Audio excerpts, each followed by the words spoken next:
হয়, আমি Bhagyashree Motors private limited পৰিয়ালবৰ্গই যোৱা ৩ বছৰে প্ৰভু হনুমান আৰু মা লক্ষ্মীৰ লগতে অখণ্ডভাৱে ১১,০০০ হনুমান চালিচা পাঠ কৰি আহিছিলোঁ। এইবেলিও চতুৰ্থ বৰ্ষ। এই চতুৰ্থ বৰ্ষত ১৭ তাৰিখে আমি আৰম্ভ কৰিছিলোঁ পাগলদিয়া বৌতিপানী নদীৰে আৰু দ্বিতীয় দিনা আমাৰ ১৮ তাৰিখ দ্বিতীয় কাৰ্যসূচী হৈ গৈছিলে। আজি অন্তিমটো শেষৰ কাৰ্যসূচী ১৯ তাৰিখ। আজি হনুমান প্ৰভু আৰু মা লক্ষ্মীৰ লগতে অখণ্ডভাৱে হনুমান চালিচা ভাগৰ আজি সমাপ্তি আৰু আমাৰ সেই সমাপ্তিৰ কাৰ্যসূচী আছিলে মহিলা নাগাৰ নাম। মহিলা নাগাৰ নাম ইতিমধ্যে প্ৰদৰ্শিত হৈ আছে।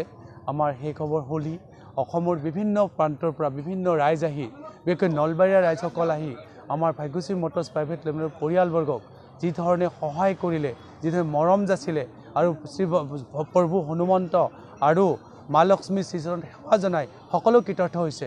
আৰু লগতে ভাগ্যশ্ৰী মটৰ্ছ প্ৰাইভেট লিমিটেডৰ পৰিয়ালবৰ্গকো তেখেতসকলে সকলো ভক্তবান ৰাইজক সেৱা কৰাৰ কাৰণে যি সুবিধা দিলে তাৰ কাৰণে সকলোৰে ওচৰত আমি কৃতাৰ্থ হৈছোঁ।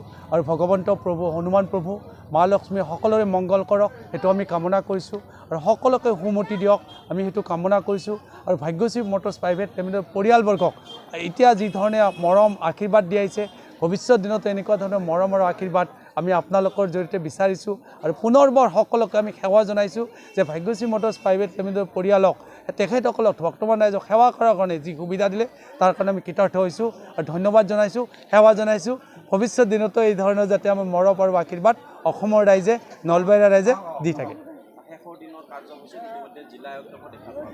হয়, আমাৰ এই অনুষ্ঠানটিলৈ মহাপ্ৰভু হনুমান প্ৰভু মা লক্ষ্মী আৰু ১১,০০০ হনুমান চালিচা পাঠত অসমৰ বিশিষ্ট ব্যক্তিসকল